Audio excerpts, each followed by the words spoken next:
Vidya Vihar inter college के lockdown class में आपका स्वागत है। आज कक्षा 11 के लिए और 12 के लिए जो है मनोविज्ञान का हम लोग अध्ययन करेंगे। इसके अंतर्गत आज हम लोग मनोविज्ञान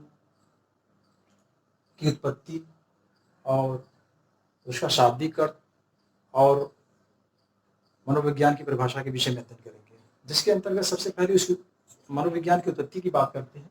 तो मनोविज्ञान विषय का उद्भव सबसे पहले दर्शन शास्त्र विषय से हुआ था और दर्शन शास्त्र विषय में एक छोटा सा लेसन था जो मनोविज्ञान नाम से था। लेकिन उस समय एक दार्शनिक थे जिनका नाम अरस्तु था। उन्होंने कहा कि जो है हम दर्शन शास्त्र में आत्मा और परमात्मा का अध्ययन करते हैं और आत्मा और परमात्मा को समझने से पहले हमें मानव को समझना होगा। इसलिए उन्होंने मनोविज्ञान को परिभाषित किया और उन्होंने कहा मनोविज्ञान आत्मा का विज्ञान है, जो कि यह कह सकते हैं यह सबसे प्राचीन परिभाषा है कि मनोविज्ञान आत्मा का विज्ञान है, जिसके अंतर्गत यदि हम बात करते हैं मनोविज्ञान की जननी की, तो हम जो है जननी दर्शन शास्त्र को संज्ञा दे सकते हैं। और यदि जनक की बात करते हैं, जनक के अंतर्गत हमारे दार्शनिक थे जिनका नाम है अरस्तु, वह मनोविज्ञान के जनक है। और जननी की बात करते हैं तो दर्शन शास्त्र को हम जो है मनोविज्ञान की जननी कह सकते हैं।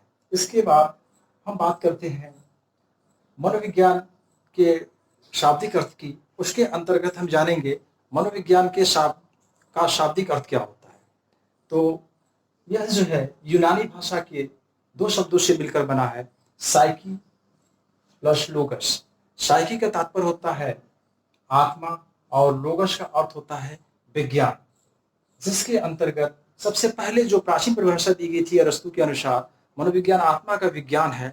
लेकिन विज्ञान हम उसे कह सकते हैं किसी विषय वस्तु के व्यवस्थित और संगठित ज्ञान को ही विज्ञान कहा जाता है, जिसको हम प्रमाणित कर सकते हैं।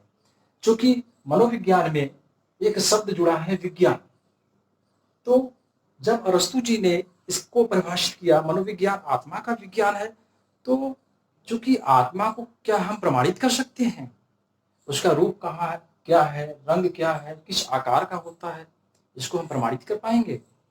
तो इस पर अध्ययन किया गया, लेकिन किसी ने इसको प्रमाणित नहीं किया। इसलिए इस परिभाषा को हटाकर एक अन्य परिभाषा बनाएगी, मनोविज्ञान मन का विज्ञान है। लेकिन मन का जो है आकार स्वरूप कोई उसको भी जो है प्रमाणित नहीं कर पाएगा, जिसके फलस्वरूप उस परिभाषा को भी हटा दिया गया। फिर उसके बाद एक और परिभाषा बनाई गई, मनोविज्ञान चेतना का विज्ञान है। चेतन को भी जो है उसके रंग रूप स्वभाव आकार को प्रमाणित नहीं कर पाए, इसलिए इस परिभाषा को हटाकर इस समय वर्तमान में जिसे हम कह सकते हैं आधुनिक परिभाषा एक बनाई गई, जिसको कहते हैं मनोविज्ञान मानव व्यवहार का विधायक विज्ञान है। मनोविज्ञान मानव व्यवहार का विधायक विज्ञान है। इसको परिभाषित करने का श्रेय जो है जीबी वाटसन जी को जाता है। उन्होंने कहा था मनोविज्ञान मानव व्यवहार का विधायक विज्ञान है। तो इस प्रकार से आज के क्लास में जो है मनोविज्ञान की उत्पत्ति, मनोविज्ञान का शाब्दिक अर्थ और मनोविज्ञान की परिभाषा का हम लोग आज अध्ययन किए हैं। इस वीडियो को रिपीट करके आप अध्ययन करेंगे। Next day